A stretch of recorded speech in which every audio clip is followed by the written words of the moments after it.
दोस्तों, जैसे आप जानते हैं इस महीने गणपति महाराज का आगमन होने वाला है और महाराष्ट्र में गणपति के साथ गौरी का भी आगमन होता है। यानी बहुत से घरों के अंदर में महाराष्ट्र में महालक्ष्मी की भी स्थापना होती है गणपति के साथ में। तो आज के वीडियो में मैं आपको बताने वाला हूँ गणपति महाराज जो इस आपके घर पे भी विराजमान होते होंगे, या अगर आप इन 10 दिनों के अंदर में एक अभिषेक करने की पद्धत बताऊंगा। घर में आप में से कोई भी वो अभिषेक कर सकता है और जिसने भी कर लिया तो उसकी जो भी इच्छा रुकी हुई है, अपूर्ण इच्छा है, या वो चाहता है मेरे साथ हो, वह इच्छा उसकी पूर्ति हो सकती है ना। इच्छा पूर्ति उपाय आज के वीडियो में मैं आपको इच्छा पूर्ति उपाय बताने वाला हूँ। तो नमस्कार दोस्तों, मेरा नाम समीर शरद देशकर, मैं नागपुर शहर में रहता हूँ और आप सभी लोगों का स्वागत करता हूँ सीखो हिंदू सीखो इस चैनल पर। अगर आप नए हैं चैनल पे तो सब्सक्राइब जरूर कर लीजिएगा, क्योंकि इस तरह के जो उपाय हैं हमारे सनातन धर्म के अंदर में जो बताए गए उपाय है वह जानकारी सिर्फ और सिर्फ इसी चैनल पर आपको देखने के लिए मिलती है। अभी आपके सामने में एक फोटो आ रहा हूँ। इस फोटो के अंदर में जो चौरंग होता है, जिसके ऊपर हम पूजा स्थापित करते चौरंग, उसके ऊपर आसन बिछाना पड़ता है। तो आपके सामने एक फोटो आया होगा, वो आसन है चौरंग का। 20 बाय 20 साइज का अगर चौरंग होता है, छोटा होता है थोड़ा सा, 18 बाय 18 होता है, 17 बाय 17 होता है, तो ये 20 बाय 20 20 बाय 20 चौरंग के साइज का आसन है ये। तो आपके घर के आसन को सुशोभित करने का काम यह जो आसन है, जो बना हुआ है पैठनी, महाराष्ट्र के अंदर में पैठनी बहुत फेमस है, उसी से आसन बना हुआ है और बहुत कम कीमत है। 350 रुपये इसकी कीमत है। डिलीवरी चार्जेस एक 80 से 100 रुपये लगते, वो पकड़ के 450 रुपये में आपके घर में डिलीवरी हो जाएगा। देरी ना करें, आप चाहते तो तुरंत दिए हुए नंबर पे, उसी में एक नंबर दिया हुआ है, वहाँ फ़ोन कीजिएगा और आपको पता चल जाएगा कि ऑर्डर कैसे करना पड़ता है। तो देरी नहीं करते, बढ़ते वीडियो की तरफ। जैसा मैंने बोला, गणपति महाराज का आगमन इस महीने होने वाला है। किसी के यहाँ 1.5 दिन का, किसी के यहाँ 3 दिन का, किसी के यहाँ 7 दिन का, किसी के यहाँ 10 दिन गणपति महाराज विराजमान होते। जिस दिन आपके यहाँ गणपति महाराज विराजमान होते, यानी गणपति महाराज का आगमन होता है या स्थापना होती है, उस दिन आपको कम से कम 7 बार गणपति अथर्वशीर्ष का पाठ करना चाहिए। उसके बाद गणपति महाराज को मोदक या गुड़ नारियल का नैवेद्य दिखाना चाहिए, नैवेद्य अर्पित करना चाहिए। पहला उपाय बता रहा हूं, जिस दिन गणपति महाराज की स्थापना आपके यहाँ होती है, आपको 7 बार कम से कम गणपति अथर्वशीर्ष का पाठ करना चाहिए।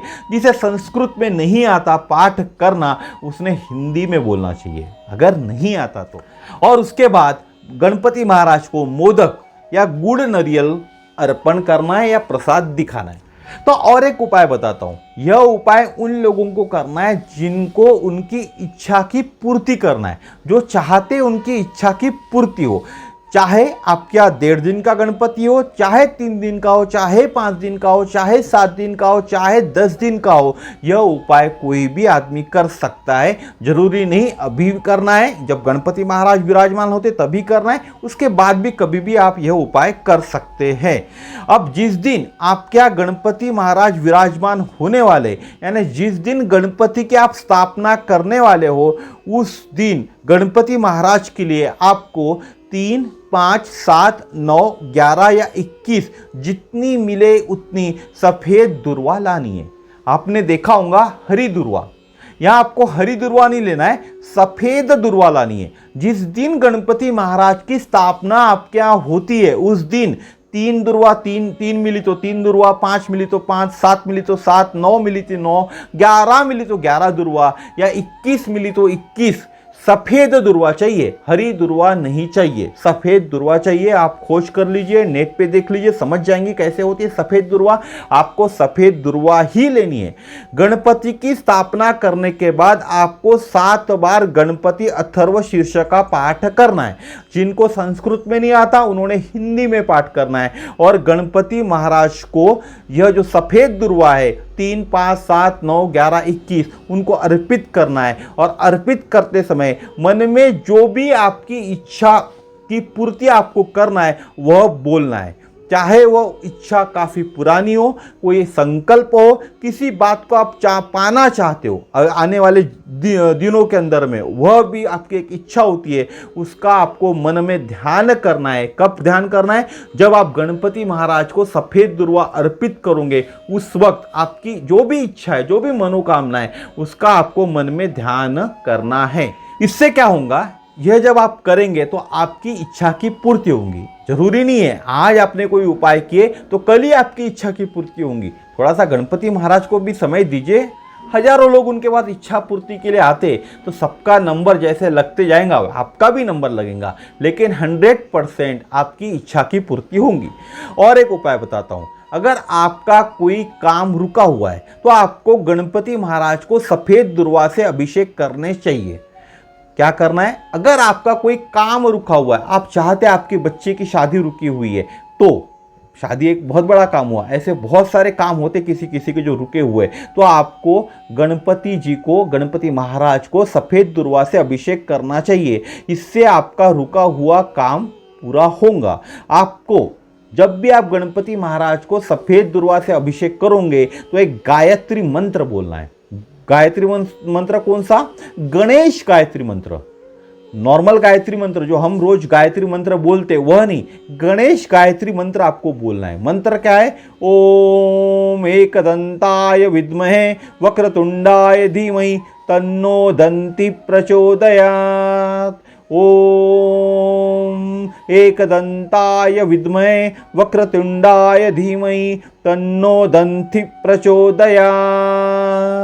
इस मंत्र को आपको बोलते हुए गणपति महाराज को सफ़ेद दुर्वा से अभिषेक करना है। जो भी आपको चाहिए, जो भी आपका काम रुका हुआ है, उसकी इच्छा पूर्ति के लिए मन के अंदर में गणपति महाराज को निवेदन करें कि मेरी इस इच्छा की आप पूर्ति करें। और उसके बाद इच्छा पूर्ति, अब जो भी इच्छा थी अपने मन में बोल दिए गणपति महाराज को, और उसके बाद बिना भूले, आपको भूलना नहीं है, बिना भूले गणपति महाराज को गुड़ और नारियल का नैवेद्य दिखाना है। गुड़ और नारियल भगवान गणेश को चढ़ाना है। और एक बात का ख्याल रखना है, जब आपकी इच्छा पूरी हो जाती है, यह करने से आपकी इच्छा एक ना एक दिन, यानी बहुत जल्दी पूरी हो जाएंगी, तब फिर से गणपति महाराज को सफ़ेद दुर्वा से अभिषेक करना है और बोलना है, आपके आशीर्वाद के कारण ही मेरा रुका हुआ काम पूरा हो पाया। इतने दिन से जो मेरा काम रुका हुआ था, आपके आशीर्वाद के कारण ही आज वो पूरा हो पाया। और फिर से गणपति महाराज को आपको गुड़ और नारियल का नैवेद्य दिखाना है। अब गणपति महाराज हैं तो गणपति महाराज को, जैसे आपको मालूम है, मोदक पसंद है, गुड़ पसंद है, नारियल गुड़ पसंद है, वैसे ही एक और चीज़ गणपति महाराज को अति प्रिय है। आपने मेरे ख्याल से बहुत से कम लोगों ने सुना होगा, उसको बोलते गेहूं की लापसी।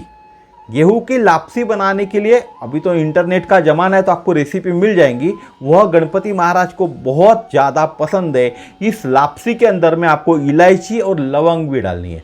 जब भी आप लापसी बनाओगे गणपति महाराज के लिए प्रसाद के रूप में या भोग के रूप में, तो उन्हें यह बहुत पसंद होती है। इसके अंदर में आपको एक लवंग और इलायची डालना है। और शाम को आरती करते हैं गणपति के वक्त, हमारे दिन में भी आरती होती है, शाम में भी आरती होती है, तो शाम के आरती के बाद गणपति महाराज को आपको इस भोग को चढ़ाना है।